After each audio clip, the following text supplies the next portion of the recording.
Ikrimja, pasi që e pranoi Islamin, e deshti shumë Muhamedin alayhis salam, sakrifikoi për Islamin dhe u afrua shumë tepër me shokët e pejgamberit alayhis salam. Ikrimja ki njihej për moralin e vetmohimit.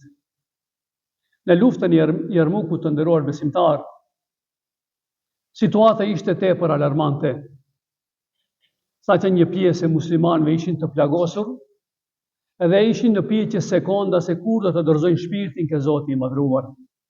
Pasi që lufta arriti kulmin në Jarmuk,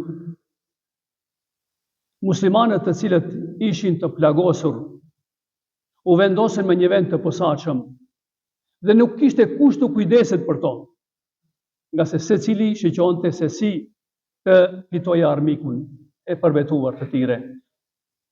Dhe erdhi djali i mingjës Ikrimes, pra djalit e Abu Jehlit, dhe kishte ujë në dorë dhe drejtohet ke Ikrimja, duke i thënë djali i mingjës, urdhëro pak ujë që ta shpëtojsh jetën tënde.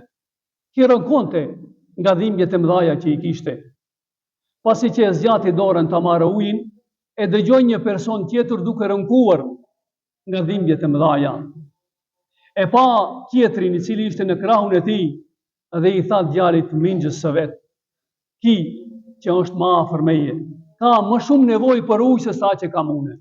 Edhe ki ishte në momentin e vdekjes, por dashnoja ndaj muslimanit, ndaj atij që ka thënë la ilahe illallah, ndaj atij që e vën kokën në sejdë, ishte më e madhe.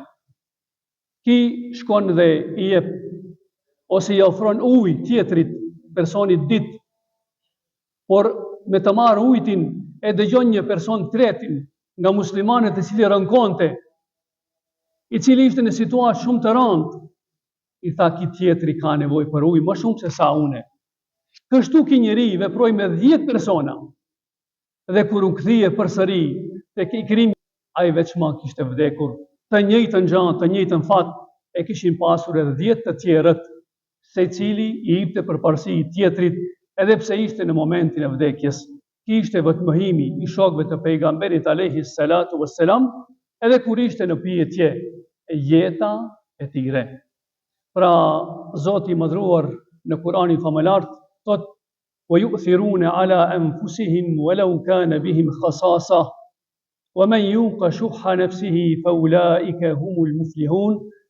Dhe ata, shokët e pejgamberit alayhis salam, u jepshin përparësi tjerëve, edhe pse ishin në kulmin e nevojës për atë gjë, për një gjë materiale ose diçka tjetër.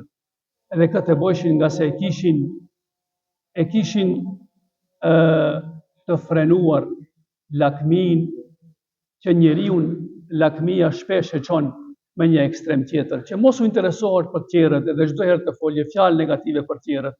Fa ulaika humul muflihun, pra njerëzit të cilët u japin përparësi tjerëve, duke e pasur të frenuar epshin e tire, lakmin e tire, të tillët janë të shpëtuar. Ndërsa Aliu radiallahu anhu ka një fjalë të mrekullueshme, thot: "Lumturia më e madhe për mua është tu shërbej të tjerëve, edhe pse mund të harroj veten time."